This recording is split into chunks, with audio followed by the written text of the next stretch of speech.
మీరు అధికారంలోకి రాగానే అమ్మఒడి ఇస్తామంటారు. మరి రోడ్ల పరిస్థితి ఏంటి? రోడ్లేంటి తినడానికి ఇస్తున్నాం కదా. తినేస్తారు. మరి కూటమి ప్రభుత్వం తల్లికి వంతులు ఇస్తూనే రోడ్లన్నీ ఏంచింది. మళ్ళీ మీరు అధికారంలోకి వస్తే రైతులకు సంక్షేమం ఇస్తామంటారు. సంక్షేమం ఇచ్చేస్తాం రైతులకి.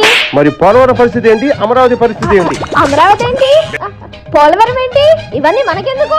రైతులకు తినడానికి ఇస్తున్నాం కదా. తినేస్తారు.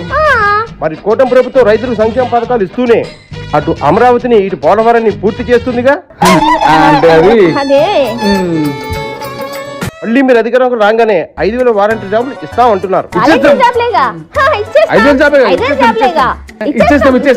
మరి జాబుల పరిస్థితి ఏంటి? పెట్టుబడుల పరిస్థితి ఏంటి? కంపెనీల పరిస్థితి ఏంటి? జాబులేంటి, ఐటీ కంపెనీలేంటి, పెట్టుబడులేంటి, తినడానికి ఇస్తున్నాం కదా. తినేస్తారు. మాకు అవన్నీ వద్దు. జాబులు, కంపెనీలు, అమరావతి, పోలవరం, క్యాపిటల్స్, అభివృద్ధి ఇవన్నీ ఏం అవసరం లేదు.